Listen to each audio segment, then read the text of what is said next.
Certain and Uncertain, Chapter 26, Charming. The next few days were blissfully peaceful, so quiet, in fact, that the four of them decided to go to the actual beach. Not Max's private fishing spot, but an actual beach. It had seemed like a good idea at the time. But seeing Kevin lounging in his ID mask, Gwen realized that maybe it hadn't been such a good idea. Jen had covered up a bit more, too, one piece in black with green racing stripes. She had a towel over her shoulder to hide the pink scar there, a leftover from the shattering of chromastone, that stretched from the ball of her shoulder to her collarbone. Gwen averted her gaze from it and flipped the page on her spellbook. It was a recent acquisition. She'd found it sitting on her bed, with a note on top reading, "With love, from Grandma." She was hoping it would have a way to fix Kevin. Jen had been trying to get a hold of Azimuth to see if he had any idea how to fix the Osmosian's current condition. He had yet to get back to her.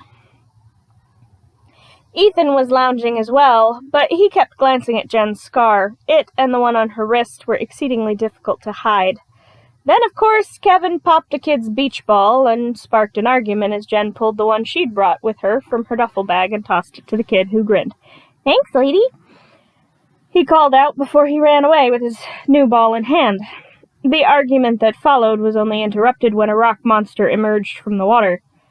"Gwen, that thing look familiar to you?" Jen called out, and Gwen frowned. "Can't be." The fight didn't go too well until Ethan pulled a plasma rifle from Jen's duffel and nailed the thing right in the chest. It started to crumble faster, and Jen, as goop, pulled off of it, narrowly missing the swirling pink portal that swallowed the crumbling beast. "How come you didn't do that earlier?" Ethan asked Gwen as Kevin picked up his busted ID mask. They could all tell that it stung badly when the kid called him a monster. Jen stepped over to Gwen and shook her head at her cousin as Kevin stormed off. "Let him cool down. Nobody likes being called a monster." Gwen nodded, sitting back down on her beach towel. Jen picked up her phone from the duffel. "I'll call Pierce for pickup." Gwen had buried herself back into her book. Ethan kicked at the remaining pieces of the rock monster that had been left behind. "You got any idea what this thing was?" Jen nodded slightly. "Maybe." She finished her text and looked up at him. "Back when we were kids, we used to tangle with a couple of magic users. Hex and his niece Charmcaster. But we haven't seen her since we landed her in juvie for setting fire to Salem and switching our bodies." Ethan blinked at her. She laughed slightly. "Yeah, that actually happened. When we say out-of-body experience, generally we mean it." "That wasn't the last time we saw Charmcaster. The thing with the Forever King and the sub-energy?" Jen nodded at her cousin. "Shit, yeah, I forgot she was there for that." But anyway, her Uncle Hex was always a heavier hitter than her. He sort of vanished after that whole thing with the Fountain of Youth, though, huh? Jen directed her question at her cousin, who shrugged. "That part you got right. But Charmcaster's rock monsters were never this powerful, or big." Jen shrugged. "It has been a few years." Gwen nodded. "It's possible." The honk of a truck horn interrupted them, and they stuffed their things into the duffel and left the beach, unaware of the bright pink eyes watching them from afar. Gwen and Jen were sitting on Gwen's front lawn, looking over a few of her spellbooks. "Any word back from Azimuth?" Gwen asked, not looking up. Jen shrugged, rolling her eyes. "He keeps bouncing me to his secretary, or the Galvin equivalent, anyway. Low priority, and all that. How about this one?" Jen pointed to one of the spells in the book in front of her. Gwen looked over. "No, that's a glamour. Like an ID mask, just covering the problem, not actually fixing it." Jen clicked her tongue as Kevin's car pulled up into the driveway. Gwen pinged something was wrong the minute Kevin opened his mouth and spoke. His tone was robotic, and the emotion he normally spoke with was gone. When she refused to go with him to the planetarium, he grabbed her arm. When Jen got between them, he smacked her across the yard, sending her flying into the trash bins. He released Gwen and turned to Jen, his arm morphing into a blade, the other a stone club. Jen was on her feet in a moment, spinning the dial on the Omnitrix. "You want to pick a fight with me again? This never ends well for you." Kevin didn't stop, didn't even respond with a quip of his own. Jen slapped the dial on the Omnitrix down and green lights flashed. In a moment, the sparkling form of Diamond Head stood before Kevin. Was going for Humongous Sword, but I can work with this. Their fight was brief, but tore up the road in front of Gwen's house, leaving Kevin encased in Tadenite from the neck down, but it was cracking rapidly. So, of course, that was the moment the Omnitrix decided to time out. Kevin burst free and lunged at Jen, both hands wrapping around her neck and squeezing tight. She choked, both hands scrambling at the hands around her throat. Gwen cried out in rage and smacked him in the side of the head with a bolt of mana. It didn't seem to faze him, but the necklace he was wearing glowed. Get the pendant off of him! Jen let out a strangled noise in response, but grabbed the necklace with both hands and yanked down hard. The chain strained and snapped.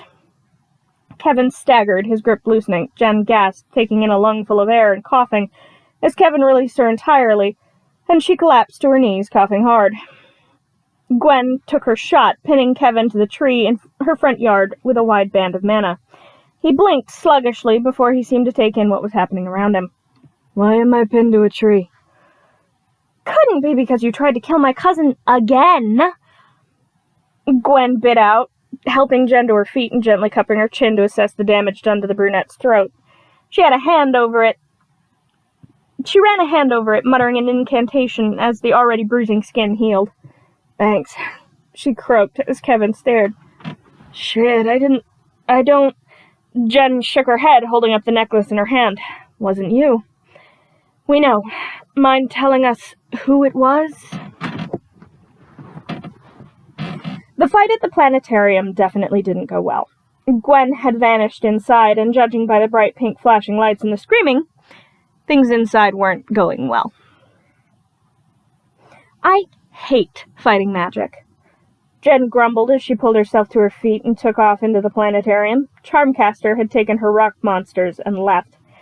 Finding her cousin on the floor under a bright moon made Jen's heart stop for a moment, then the redhead groaned and sat up. The fight that ensued between Gwen and Kevin, with the latter accusing her of not even trying to cure him, made Jen bristle. The only thing that stopped the brunette decking him was Gwen catching her hand. You want to pick a fight with me, Tennyson? Maybe I do, Levin. We both know how it would go, and it would not go well for you. Kevin snarled, and Gwen stepped between them. Enough! We are not having this fight right now. We need to get my powers back. Come on, I have a plan. She took Jen's hand and began to drag her out of the room. Kevin, though, made no move to follow. Gwen paused at the door. Are you coming? The hesitation in her voice made Jen want to turn around and hurt Kevin for putting doubt in her cousin. Only her hand, still holding hers, kept Jen where she was. Kevin paused, then shook his head. Not this time. He turned and left through the other exit, and Gwen turned away from him. I need something to eat, she grumbled, and they made their way to the nearest burger shack. Jen grabbed their food and began to look for an empty picnic table, but Gwen shook her head, grabbed her cousin by the shoulder, and steered her, food and all, to the recently reopened Mr. Smoothies. Once they were there, the redhead ordered the first round. By round 3, Gwen had given up, tapping out with a bad case of brain freeze, but Jen was still going strong. I'll never understand where you put all that smoothie. Gwen frowned as Jen drained her cup. Being me takes a lot of energy. The bright pink lights flashed again. I hope you enjoyed your smoothies. They'll be the last. Jen rolled her eyes, but when Charmcaster brought the giant smoothie from the billboard to life, she giggled. Oh, please give me the right alien this time. She begged the Omnitrix as she spun the dial. Her request was rewarded with upchuck, and she cheered. Yes! I have dibs on the smoothie! This was going to be the tastiest fight she'd ever had. Aiming a mouthful of not-yet-explosive smoothie at Kevin when he showed up from his fight with the car Charmcaster had enchanted was just icing on the cake. She offered him advice on how to wash off the regurgitated smoothie and went with him to help. Gwen came too, but once Kevin was out past the breakers, rinsing his Tadenite hair, she left. He came swimming back to shore not too long after that. Thanks for the tip, Kevin said, shaking the water off himself. She nodded, picking at a hangnail. Most efficient way to get clean. I'm involved in a lot of spills. Kevin nodded as she stood. Gwen? Kevin asked, looking around. Went home. Jen turned as though to follow suit, but pivoted at the last minute on her heel, bringing her fist up into Kevin's jaw. He hadn't seen it coming, and the hit sent him sprawling even as Jen swore and began snapping her broken fingers back into place. "What the fuck, Tennyson?" She finished snapping her last knuckle back into its original position. "Why haven't you done anything to cure me then? What a pile of bullshit. Why do you think she spends every spare second she's got with her nose stuck in a book? She's been searching for a cure since the accident. I've been trying to get Azimuth to help since the accident. We care about you, damn it." Though at the moment I'm having problems remembering why. She shook her hand out, broken fingers purpling as Kevin pulled himself to his feet. "Next time you break my cousin's heart like that, I break your face, not my fist." He nodded. "Why didn't you transform?" he asked as he rubbed his jaw. She shrugged. "Sometimes I get more satisfaction doing it myself. It's good to know, even with a stone face, I can still knock you on your ass." She grinned, seemingly mollified. Chapter 27. Nightmares. Gwen found her cousin the next morning, sulking in a room, an ice pack balanced on her broken fingers. "I hear you tried to break Kevin's jaw?" Jen shrugged. "He deserved it. You're too nice to do it yourself." Gwen laughed. "Not too nice. Too controlled." Jen nodded as Gwen pulled a pre-mixed Tupperware of the same concoction she'd used to fix Jen's broken nose out of her purse. "He apologized?" Gwen said, focusing on Jen's swollen fingers as they vanished into the foul-smelling goo. "Good." "I told him I'd think about it." Jen nodded. They fell silent again as Gwen chanted over Jen's broken fingers, the mixture drying and flaking off rapidly. Jen sighed as the throbbing pain receded. "Fair." The silence fell again as Jen scraped the remaining mixture off her fingers and into the trash can. "I'll forgive him." Gwen decided. "He's stressed. He's stuck as something he's not. We both know what that's like." Jen nodded, then yawned. "Tired?" Gwen asked. Jen nodded. "Didn't sleep well again last night." It was true. She'd had nightmares for a few nights now. Gwen nodded. "Take a nap. I'll bug you if there's a big threat." Jen nodded and flopped backwards onto her bed. Gwen headed downstairs to do some research. Her Aunt Sandra was downstairs tuning her acoustic guitar. "Oh, hello. How's life, Gwen?" Gwen smiled, sitting on the couch next to her. "All right, Auntie Sandra. You? I haven't seen you with the guitar in a while." Sandra nodded. "Thought since I have some spare time on my hands, I'd see if my old band wanted to get back together. We're meeting up tonight." Gwen grinned. Her Aunt Sandra was a member of a folk band. They did mostly covers from other bands, but they had one song to their name, though it had never gained a big following. Sandra used to play it for Jen as a lullaby. It was a sad song, but a lovely little melody. Gwen settled down and pulled her spellbook out of her purse. A few hours later, she frowned, glancing up the stairs leading to Jen's room. She thought she heard a scuffle, but all was quiet save for the strumming from the guitar. Then she heard a thump and a blood-curdling scream. She was up the stairs in a second. Jen's dream started pleasantly enough. They were at Max's fishing spot. Just her, Ethan, Gwen, and Kevin. Except Kevin wasn't mutated anymore. At least, not at first. Then green lightning spiked from the watch, enveloping the Osmosian with a scream. Gwen shot to her feet, screaming as Kevin appeared again, solid, unmoving stone as though a lifeless statue. Gwen kept screaming, her voice distorting as her skin bubbled and the anodite within burst forth, howling in rage. Ethan ran, not even pausing to look back as Gwen attacked. Jen screamed as bright purple eyes seemed to bore into her soul as she was dragged across the suddenly jagged ground. Wait. In their natural forms, anodites had blank white eyes, not purple ones. Jen tried to twist in the grip of the mana as a spine-tinglingly familiar voice cackled around her. Cracks split into Gwen's now deep purple face.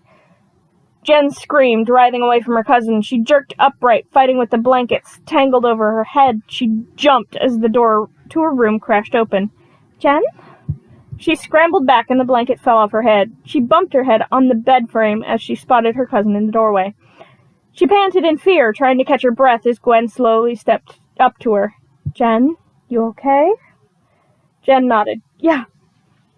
Yeah, just a nightmare, she gasped out. Gwen raised an eyebrow and Jen nodded.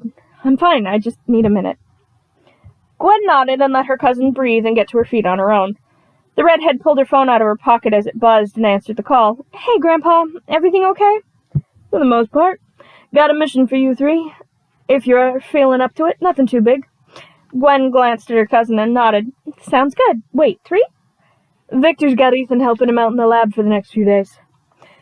Gwen nodded. Okay, cool. What's the mission?